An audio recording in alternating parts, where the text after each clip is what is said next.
Hi friends, ನೀವು ನೋಡ್ತಿದ್ದೀರಾ shettyvinutech YouTube channel. ನಾನು ನಿಮ್ಮ ವಿನಾಯಕ್. ಎಲ್ಲರಿಗೂ ದೀಪಾವಳಿ ಹಬ್ಬದ ಶುಭಾಶಯಗಳು. ಫ್ರೆಂಡ್ಸ್, ಇವತ್ತಿನ ಒಂದು ವಿಡಿಯೋದಲ್ಲಿ ನಾನು ನಿಮಗೆ ಈ ಥರದ ಒಂದು ಫೋಟೋವನ್ನು ಎಡಿಟ್ ಮಾಡೋದು, ಅಂದರೆ ನೀವು ದೀಪಾವಳಿ ಹಬ್ಬದ ಒಂದು ಶುಭಾಶಯ ಕೋರಲಿಕ್ಕೆ ನಿಮ್ಮ ಒಂದು ಫೋಟೋ ಹಾಕಿ ಈ ಥರ ಒಂದು ಫೋಟೋವನ್ನು ರೆಡಿ ಮಾಡೋದು ಹೇಗೆ ಅನ್ನೋದು ಈ ಒಂದು ವಿಡಿಯೋದಲ್ಲಿ ನಾನು ನಿಮಗೆ ತಿಳಿಸ್ಕೊಡ್ತೇನೆ. ಕೇವಲ ಒಂದು 2 ನಿಮಿಷದಲ್ಲಿ ಈ ಥರ ಒಂದು ಇಮೇಜನ್ನು ನೀವು ನಿಮ್ಮ ಒಂದು ಮೊಬೈಲ್ನಲ್ಲೇ ರೆಡಿ ಮಾಡ್ಬೋದು. ಈ ಥರ ಒಂದು ಫೋಟೋವನ್ನು ರೆಡಿ ಮಾಡಿಕೊಂಡು ನೀವು ನಿಮ್ಮ ಒಂದು ವಾಟ್ಸಪ್ ಸ್ಟೇಟಸ್ ಇರ್ಬೋದು, ಫೇಸ್ಬುಕ್, ಇನ್ಸ್ಟಾಗ್ರಾಮ್ ಎಲ್ಲೇ ಕೂಡ ನೀವು ಶೇರ್ ಮಾಡ್ಬೋದು. ಮತ್ತು ನೀವು ನಿಮ್ಮೊಂದು ರಿಲೇಟಿವ್ಸ್ ಇರ್ಬೋದು, ಫ್ರೆಂಡ್ಸ್ ಇರ್ಬೋದು, ಒಂದು ಶುಭಾಶಯನ ಕೋರಲಿಕ್ಕೆ ಈ ಒಂದು ಇಮೇಜನ್ನು ಸೆಂಡ್ ಮಾಡ್ಬೋದು. ಸೊ ಈ ಒಂದು ವಿಡಿಯೋದಲ್ಲಿ ನಾನು ನಿಮಗೆ ಈ ಒಂದು ಫೋಟೋವನ್ನು ಎಡಿಟ್ ಮಾಡೋದು ಹೇಗೆ ಅಂತ ಫುಲ್ ಡೀಟೇಲ್ಸ್ ಆಗಿ ತಿಳಿಸ್ಕೊಡ್ತೇನೆ. ಈ ಒಂದು ವಿಡಿಯೋಗೆ ಒಂದು ಲೈಕನ್ನು ಮಾಡಿ, ಹಾಗೂ ನೀವೇನು ನಮ್ಮ ಚಾನಲ್ನ ಫಸ್ಟ್ ಟೈಮ್ ನೋಡ್ತಾ ಇದ್ದರೆ ಸಬ್ಸ್ಕ್ರೈಬ್ ಮಾಡ್ಕೊಳ್ಳೋ, ಪಕ್ಕದಲ್ಲಿರೋ ಬೆಲ್ ಐಕಾನ್ ಕ್ಲಿಕ್ ಮಾಡಿ ಆಲ್ ಅಂತ ಸೆಲೆಕ್ಟ್ ಮಾಡಿ. ಬನ್ನಿ ವಿಡಿಯೋ ಸ್ಟಾರ್ಟ್ ಮಾಡೋಣ.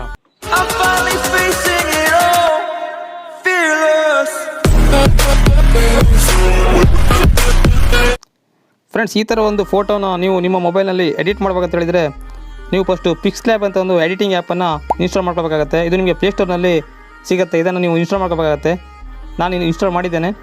ಇದನ್ನು ಓಪನ್ ಮಾಡ್ತೇನೆ. ಓಪನ್ ಮಾಡಿದ ನಂತರ ನಿಮಗೆ ಈ ಥರ ಇಂಟರ್ಫೇಸ್ ಓಪನ್ ಆಗುತ್ತೆ. ನೀವು ಇಲ್ಲಿ ಈ ಒಂದು ನ್ಯೂ ಟೆಕ್ಸ್ಟ್ ಅಂತ ಇದೆ, ಅದ್ರ ಮೇಲೆ ಕ್ಲಿಕ್ ಮಾಡಿ. ಇಲ್ಲಿ ಮೇಲೆ ಡಿಲೀಟ್ ಆಪ್ಷನ್ ಇದೆ, ಇದನ್ನು ಡಿಲೀಟ್ ಮಾಡಬೇಕಾಗತ್ತೆ. ನಂತರ ನೀವು ಈ ಒಂದು ಬ್ಯಾಕ್ಗ್ರೌಂಡ್ ಇಮೇಜನ್ನು ಯಾವ್ದು ಬೇಕು ಅದು ನೀವು ಸೆಲೆಕ್ಟ್ ಮಾಡ್ಕೊಳ್ಬೋದು. ಇಲ್ಲಿ ಕೆಳಗಡೆ ನೋಡಿ 4ನೇ ಆಪ್ಷನ್ ಇದೆ ನೋಡಿ. ಈ ಒಂದು ಆಪ್ಷನ್ ಮೇಲೆ ಕ್ಲಿಕ್ ಮಾಡಿದ ತಕ್ಷಣ ನಿಮಗೆ ಇಲ್ಲಿ ಕಲರ್ ಅಂತ ಒಂದು ಆಪ್ಷನ್ ಇದೆ, ಇದ್ರ ಮೇಲೆ ಕ್ಲಿಕ್ ಮಾಡಬೇಕಾಗತ್ತೆ.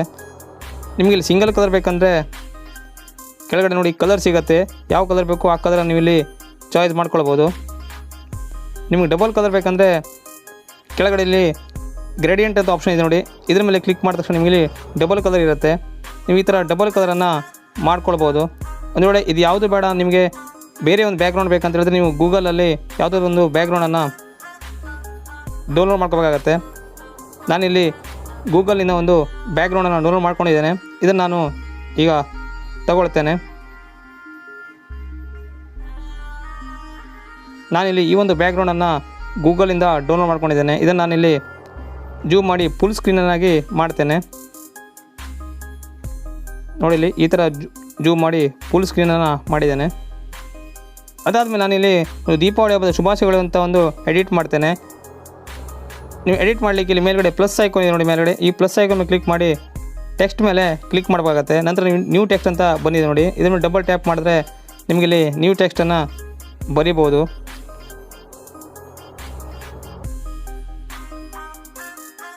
ಈ ಥರ ಒಂದು ಎಡಿಟ್ ಮಾಡಿ ಇಲ್ಲಿ ಓಕೆ ಮೇಲೆ ಕ್ಲಿಕ್ ಮಾಡ್ತೇನೆ. ಇದನ್ನು ಮೇಲ್ಗಡೆ ಈ ಥರದಲ್ಲಿ ಇಡ್ತೇನೆ. ಇದ್ರ ಮೇಲೆ ಕ್ಲಿಕ್ ಮಾಡಿ ಇಲ್ಲಿ ಕೆಳಗಡೆ ಎ ಮಾರ್ಕ್ ಮೇಲೆ ಕ್ಲಿಕ್ ಮಾಡಬೇಕಾಗತ್ತೆ. ನಂತರ ನೀವು ಇದರ ಸೈಜನ್ನು ಎಷ್ಟು ಬೇಕೋ ಅಷ್ಟು ನೀವು ಕರೆಕ್ಟಾಗಿ ಸೆಟ್ ಮಾಡ್ಕೊಳ್ಬೇಕಾಗತ್ತೆ. ನಾನು ಇಲ್ಲಿ ಕರೆಕ್ಟಾಗಿ ಈ ಒಂದು ಸೈಜಲ್ಲಿ ಇದನ್ನು ಸೆಟ್ ಮಾಡಿದ್ದೇನೆ. ಇಲ್ಲಿ ನೀವು ರೈಟ್ ಮೇಲೆ ಕ್ಲಿಕ್ ಮಾಡಬೇಕಾಗತ್ತೆ. ನಂತರ ನೀವು ಇದರ ಒಂದು ಫಾಂಟ್ಸನ್ನು ಚೇಂಜ್ ಮಾಡ್ಬೇಕಂತ ಹೇಳಿದರೆ ಇಲ್ಲೇ ಕೆಳಗಡೆ ಮುಂದುಗಡೆ ಫಾಂಟ್ಸ್ ಅಂತ ಒಂದು ಆಪ್ಷನ್ ಇದೆ ನೋಡಿ, ಇದ್ರ ಮೇಲೆ ಕ್ಲಿಕ್ ಮಾಡಬೇಕಾಗತ್ತೆ. ನಿಮಗೆ ಯಾವ ಫಾಂಟ್ಸ್ ಬೇಕು ಆ ಫಾಂಟ್ಸನ್ನು ನೀವು ಇಲ್ಲಿ ಸೆಲೆಕ್ಟ್ ಮಾಡ್ಕೊಳ್ಬೋದು.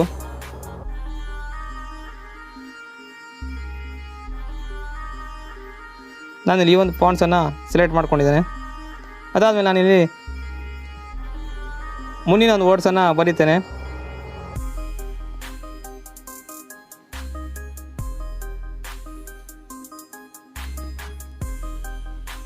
ಈ ಥರ ಒಂದು ದೀಪಾವಳಿ ಅಂತ ಬರ್ತಿದ್ದೇನೆ. ಇದನ್ನು ನೀವು ಸ್ವಲ್ಪ ಸೈಜನ್ನು ದೊಡ್ಡ ಇಟ್ಕೊಳ್ಬೇಕಾಗತ್ತೆ. ಈ ಥರದಲ್ಲಿ ಇಷ್ಟು ದೊಡ್ಡ ಮಾಡ್ಕೊಳ್ಬೇಕಾಗತ್ತೆ.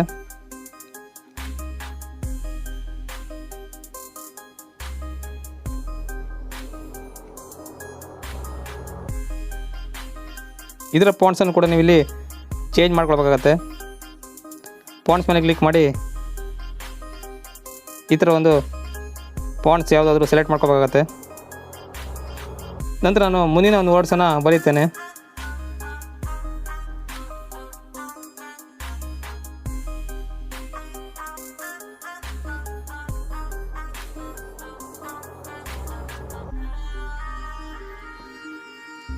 ಇದನ್ನು ಕೂಡ ಸೈಜನ್ನು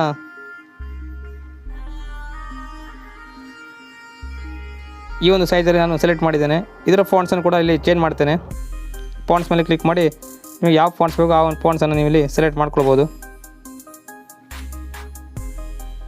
ನೋಡ್ಬೋದು ಇಲ್ಲಿ ಈ ಒಂದು ದೀಪಾವಳಿ ನೀವು ಸ್ವಲ್ಪ ಸೈಜನ್ನು ದೊಡ್ಡ ಮಾಡ್ಕೋಬೇಕಾಗತ್ತೆ. ಯಾಕಂದರೆ ಅಟ್ರಾಕ್ಟ್ ಆಗಿ ಇದನ್ನು ಕಾಣೋ ಥರ. ಸೊ ಈಗ ನೀವು ಇದರ ಒಂದು ಕಲರನ್ನು ಚೇಂಜ್ ಮಾಡಬೇಕಾಗತ್ತೆ. ನಾನಿಲ್ಲಿ ಈ ಒಂದು ದೀಪಾವಳಿ ಮೇಲೆ ಕ್ಲಿಕ್ ಮಾಡಿ ಇಲ್ಲಿ ಕೆಳಗಡೆ ಕಲರ್ ಮೇಲೆ ಕ್ಲಿಕ್ ಮಾಡ್ತೇನೆ. ಇಲ್ಲೊಂದು ಕಲರ್ ಆಪ್ಷನ್ ಇದೆ ನೋಡಿ, ಇದ್ರ ಮೇಲೆ ಕ್ಲಿಕ್ ಮಾಡಿದ ತಕ್ಷಣ ನಿಮಗೆ ಇಲ್ಲಿ ಸಿಂಗಲ್ ಕಲರ್ ಬೇಕಾದರೆ ಸಿಂಗಲ್ ಕಲರ್ ಮಾಡ್ಕೊಳ್ಬೋದು. ಡಬಲ್ ಕಲರ್ ಬೇಕಂದರೆ ಇಲ್ಲಿ ಕೆಳಗಡೆ ಗ್ರೇಡಿಯಂಟ್ ಮೇಲೆ ಕ್ಲಿಕ್ ಮಾಡಿ ನೀವು ಡಬಲ್ ಕಲರನ್ನು ಚಾಯ್ಸ್ ಮಾಡ್ಕೊಳ್ಬೋದು. ಈ ಥರದಲ್ಲಿ ನಿಮ್ಗೊಂದು ವೇಳೆ ಕಲರ್ ಮತ್ತು ಚೇಂಜಸ್ ಬೇಕು ಅಂತ ಹೇಳಿದ್ರೆ ಇಲ್ಲಿ ಪ್ಲಸ್ ಐಕನ್ ಮೇಲೆ ಕ್ಲಿಕ್ ಮಾಡಿದ ತಕ್ಷಣ ನಿಮಗೆ ಇಲ್ಲಿ ಅಡ್ಜಸ್ಟೇಬಲ್ ಇರುತ್ತೆ. ನಿಮ್ಗೆ ಯಾವ ಕಲರ್ ಬೇಕೋ ಆ ಕಲರನ್ನು ನೀವು ಇಲ್ಲಿ ಹಾಕ್ಕೊಳ್ಬೋದು. ಒಂದು ರೆಡ್ ಬೇಡ ಅಂದರೆ ಇಲ್ಲಿ ಮೈನಸ್ ಮೇಲೆ ಕ್ಲಿಕ್ ಮಾಡಿ, ಮತ್ತು ಈಗ ಲಾಸ್ಟ್ ಆಪ್ಷನ್ ಮೇಲೆ ಕ್ಲಿಕ್ ಮಾಡಿ ನೀವು ಬೇರೆ ಒಂದು ಕಲರನ್ನು ಬ್ಲೂ ಬೇಕಾದರೆ ಬ್ಲೂ ತೊಗೊಳ್ಬೋದು. ಓಕೆ ಮಾಡಿದ್ರೆ ಇಲ್ಲಿ ಬ್ಲೂ ಬಂದಿರುತ್ತೆ, ನೋಡ್ಬೋದು ಇಲ್ಲಿ ಈ ಥರ ಬ್ಲೂ ಬರುತ್ತೆ. ಸೊ ಇಲ್ಲಿ ಯಾವುದು ಸೆಟ್ ಆಗೋಲ್ಲ. ಸೊ ಈ ಒಂದು ಬ್ಯಾಕ್ಗ್ರೌಂಡಿಗೆ ನಾನು ಈ ಒಂದು ಡಬಲ್ ಕಲರ್ ನಾನಿಲ್ಲಿ ಚಾಯ್ಸ್ ಮಾಡ್ತೇನೆ.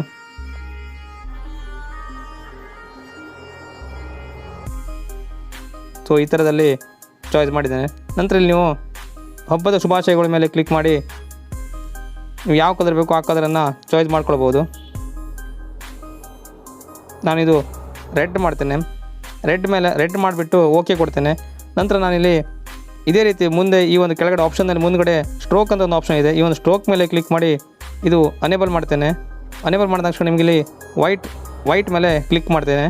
ನೋಡ್ಬೋದು ಇಲ್ಲಿ ನೀವು ಜಾಸ್ತಿ ಬೇಕಾ ಜಾಸ್ತಿ ಇಡ್ಬೋದು. ಸ್ಟ್ರೋಕ್ ಬಿಟ್ಟು ನಿಮ್ಗೆ ಎಷ್ಟು ಬೇಕೋ ಅಷ್ಟು ಇಟ್ಕೊಳ್ಬೋದು. ಈ ಥರದಲ್ಲಿ ಎಷ್ಟು ಬೇಕೋ ಅಷ್ಟು ನೀವು ಸೆಲೆಕ್ಟ್ ಮಾಡ್ಕೊಳ್ಬೋದು. ಸೊ ಇದರ ಒಂದು ಕಲರ್ ಕೂಡ ಇಲ್ಲಿ ನಾನು ಚೇಂಜ್ ಮಾಡ್ತೇನೆ. ಇದರ ಒಂದು ಕಲರ್ ನಾನಿಲ್ಲಿ ಹಳದಿ ಕಲರನ್ನು ನಾನಿಲ್ಲಿ ತಗೊಂಡು ಓಕೆ ಮಾಡ್ತೇನೆ. ನಂತರ ಮತ್ತೆ ಇಲ್ಲಿ ನಾನು ಸ್ಟ್ರೋಕ್ ಮೇಲೆ ಕ್ಲಿಕ್ ಮಾಡಿ ಇದಕ್ಕೂ ಕೂಡ ನಾನು ಬ್ಲ್ಯಾಕನ್ನು ಕೊಡ್ತೇನೆ, ಸ್ಟ್ರೋಕ್ ಕಲರ್. ಸೊ ಈ ಥರದಲ್ಲಿ ಬ್ಲ್ಯಾಕಲ್ಲಿ ಕೊಟ್ಟಿದ್ದೇನೆ. ನೋಡ್ಬೋದು ಎಷ್ಟು ಲುಕ್ಕಾಗಿ ಕಾಣಿಸ್ತಾ ಇದೆ ಅಂತ. ಸೊ ಇಷ್ಟು ನಿಮಗೆ ಇಲ್ಲಿ ಎಡಿಟಿಂಗ್ ಆಗಿದೆ. ನೀವೀಗ ಆ ಕಡೆ ಈ ಕಡೆ ಖಾಲಿ ಇದ್ದ ಜಾಗದಲ್ಲಿ ನಿಮ್ಮ ಒಂದು ಫೋಟೋವನ್ನು ಹಾಕ್ಕೊಳ್ಬೋದು. ನಾನಿಲ್ಲಿ ಒಂದು ಫೋಟೋನ ಹಾಕಿ ಕಾಣಿಸ್ತೇನೆ. ನಿಮ್ಮ ಫೋಟೋದ ಒಂದು ಬ್ಯಾಕ್ಗ್ರೌಂಡನ್ನು ಕ್ಲಿಯರ್ ಆಗಿರಬೇಕು, ಅಂದರೆ ಮಾತ್ರ ಫೋಟೋ ನಿಮಗಿಲ್ಲಿ ಹಾಕಲಿಕ್ಕೆ ಲುಕ್ಕಾಗಿ ಕಾಣಿಸುತ್ತೆ.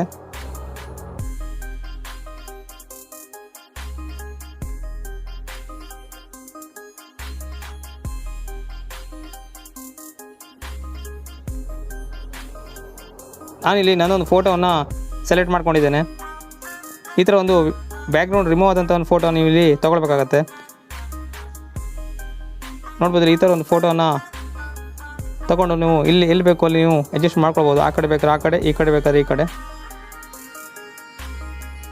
ಸೊ ಇಲ್ಲಿ ಈ ಒಂದು ಫೋಟೋ ಇಲ್ಲಿ ಹಾಕಿದ್ದೇನೆ. ನಂತರ ನೀವು ಇಲ್ಲಿ ಇನ್ನೂ ಇದಕ್ಕೆ ಹೆಚ್ಚಾಗಿ ಎಡಿಟ್ ಮಾಡ್ಬೇಕಂತ ಹೇಳಿದ್ರೆ ನೀವು ಒಂದು ದೀಪ ಬೇಕಾ ದೀಪ ಹಾಕ್ಬೋದು, ಬೇರೆ ಏನು ಬೇಕು ಅದು ಹೂವು ಬೇಕಾದ್ರೆ ಹೂವು ಹಾಕ್ಕೊಳ್ಬೋದು. ಅದೆಲ್ಲ ನಿಮಗೆ ಗೂಗಲ್ನಲ್ಲಿ ಸಿಗುತ್ತೆ. ಅದನ್ನು ಡೌನ್ಲೋಡ್ ಮಾಡಿಕೊಂಡು ನೀವು ಇಲ್ಲಿ ಹಾಕ್ಕೊಳ್ಬೋದು. ನಾನಿಲ್ಲಿ ಒಂದು ದೀಪವನ್ನು ಹಾಕಿ ಕಾಣಿಸ್ತೇನೆ. ನೋಡಿ ಈ ಒಂದು ದೀಪವನ್ನು ನಾನಿಲ್ಲಿ ಈ ಥರದಲ್ಲಿ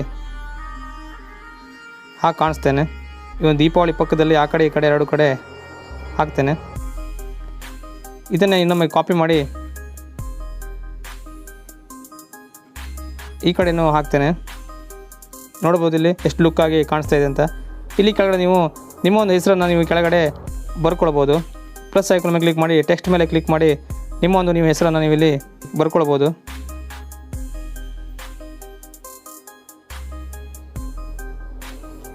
ಇಲ್ಲಿ ನಾನು ನನ್ನ ಹೆಸರನ್ನು ಬರೆದಿದ್ದೇನೆ. ಇದರ ಒಂದು ಫಾಂಟ್ಸ್ ಕೂಡ ನೀವು ಇಲ್ಲಿ ಚೇಂಜ್ ಮಾಡ್ಕೊಳ್ಬೋದು.